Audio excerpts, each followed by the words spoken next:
أما بعد فأعوذ بالله من الشيطان الرجيم بسم الله الرحمن الرحيم قال الله تعالى وإنك لعلى خلق عظيم وعن أنس رضي الله تعالى عنه قال خدمت النبي صلى الله عليه وسلم 10 سنين فما قال لي أف ولا لما صنعت ولا ألا صنعت أو كما قال عليه الصلاة والسلام ډیر زیات واجب الاحترام علماء کرام طلباء عظام او مشران و کشرانو د دې علاقې ډیرو غیرتمندو او په دین مینو مسلمانانو ورونو زمونږ دا تربیتي اجتماع چې کومه منعقد شوې ده نو دا د تربیت په نوم باندې ده چې دلته به انشاءالله مونږ د نوجوانانو ته دا خبرې کوو چې اول به دوی ته د هغه خبرې کوو چې کوم د پیغمبر علیه الصلاة والسلام سیرتو او کوم د پیغمبر علیه الصلاة والسلام صورتو دا دواړه به چې کوم دی اول موږ په خپل ځان کې راولو بیا به انشاءالله د دې دعوت عالم اسلام ته ورکوو پیغمبر علیه الصلاة والسلام اخلاق څنګه وو نو اول د ټولو نه اول په دې باندې قرآن مجید قایل دی قرآن مجید کې الله جل شانه فرمایي وانک علی خلق عظیم ای پیغمبر ته په اغلا اخلاق باندې چې کوم دی فایز انساني او تا ته الله تعالی چې کوم دی د ټولو نه اعلی اخلاق درکړي دي حضرت انس رضی الله تعالی عنہ چې کله ماشوم د خپل مور راوسته د پیغمبر علیه الصلاة والسلام ته وی زما دا بچی دی دا بس تاسو خدمت کوي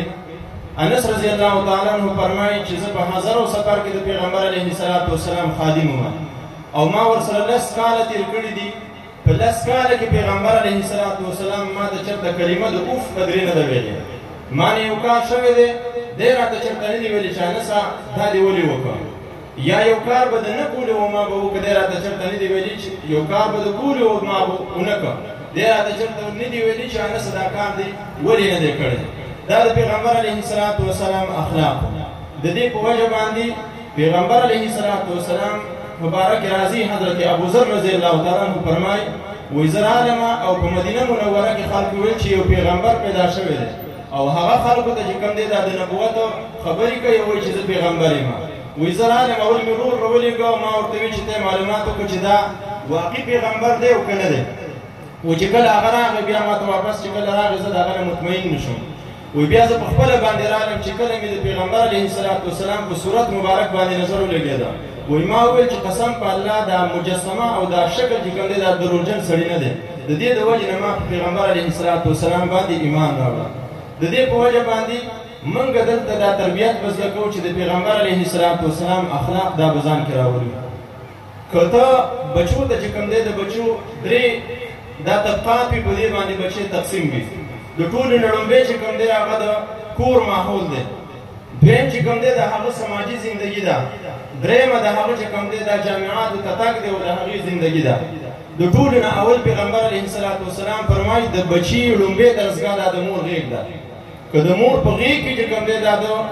صحیح تربیت د ده وشو اصلاح د ده وشو دا بچی چې کوم دی دا کامیاب شو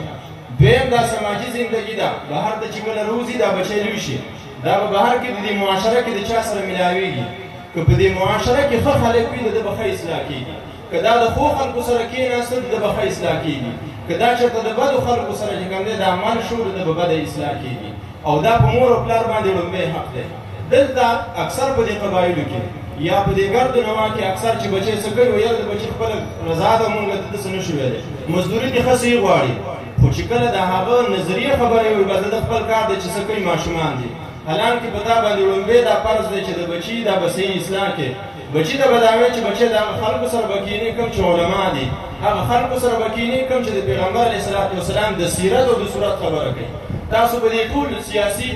دا ټولې پارټۍ دي په دې ټولو پارټیو کې تاسو په ایمان ووایئ د چا شکل او صورت چې کوم دی دا د پیغمبر علیه الصلاة والسلام سره مشابه دی هغه صرف مولانا فضلالرحمن صاحب دی چې د هغه شکل او صورت د رسول الله مبارک په شان دی بل د پیغمبر علیه الصلاة والسلام سیرت او اخلاقو د پیغمبر علیه الصلاة والسلام سیرت او اخلاقو دا د هغه په باره کې راځي چې چا به ورته لاس ورکړه نو تر څو پورې به چې هغه لاس واپس نه ورکړي پیغمبر علیه الصلاة والسلام به د چا نه لاس نه راکاږو پیغمبر علیه الصلاة والسلام په اخلاقو کې دا راځي چې تا ته به متوجه شو تر څو پورې به چې ته دا مخ نه واړولې پیغمبر علیه الصلاة والسلام به د چا نه مخ نه اړه د پیغمبر علیه الصلاة والسلام باره کې راځي چې کله به چا به ورته خبره کوله د دې په وجه باندې چې یا رسول الله تاسو سره زما یو مختصر خبره ده. نو پیغمبر علیه الصلاة والسلام به صرف یو اړخ نه وراړه او مکمل سینه به ورته وکړه او هغه ته به ویل ستاسو خبره دا به وکړه. دغه صفت چې کوم دی دا په علماو کې موندل شي. دوه خبرې چې کوم دی دا د اغیارو په دې باندې ډاکه وي. یو دا چې خلک چې کوم دی دا ګمراه کا، علما چې کوم دی دا ختم کا، دنیا دا انتهایی زور لګاو عالم ختم نه کړ. دویمه مرحله د هغوی دا و چې په دې علماو باندې خلک بدزونه کا. د دې په وجه باندې دا کوم چې تیر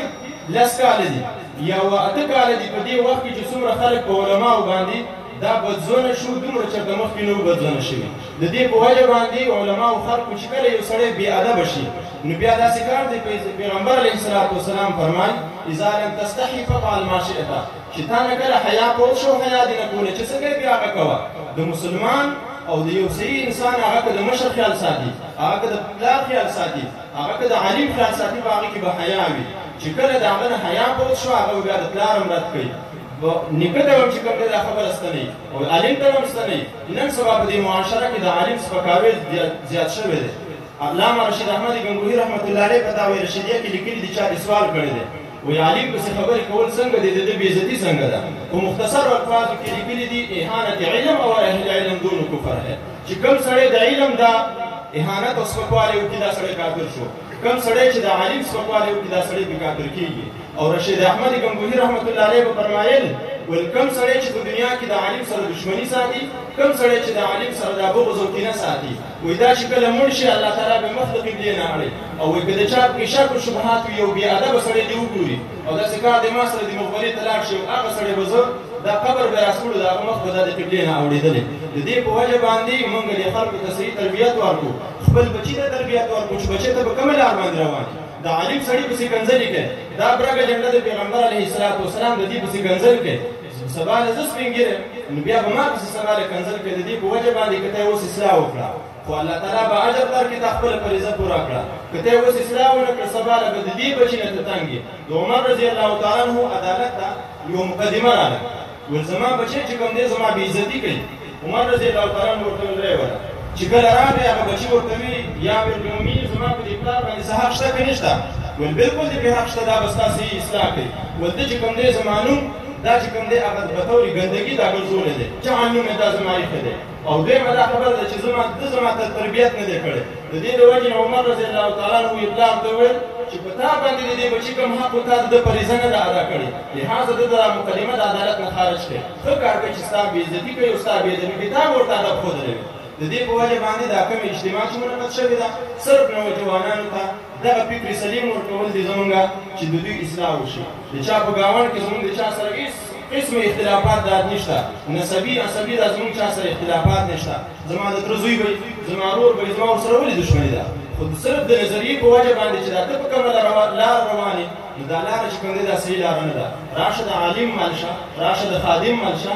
راشه چې کوم دی د دوی چې کوم اسلاف دی د دوی مل شه. الله تعالی به تا ته هم کامیابي درکړي، الله تعالی به ستا مقدر ښه کړي او تا نه به الله تعالی د معاشرې یو باادبه انسان جوړ کړي. د دې په وجه باندې ټولو ته لازم دی چې کوم دلته دي دا به خپلو دوستانو ته چې کوم پلاران دي خپلو بچو ته د نن نه بعد دا تربیت ورکړي چې بچی ستا نظریاتي فکر بدلول هغسې یې کول دا په ما باندې فرض دی. د دې د وجې نه د هغو خلکو ملګرتیا به کوم چې کوم چې د پیغمبر علیه الصلاة والسلام وارثان دي او هغه په دې وخت کې په جمعیت په پاټو کې په دې ټولو پاټو کې سیاسي چې کومې پاټۍ دي هغه علما دي. الله تعالی دې مونږ په هر حال او آن کې د علماو ملګري لري. واخر دعوانا الحمد لله رب العالمین.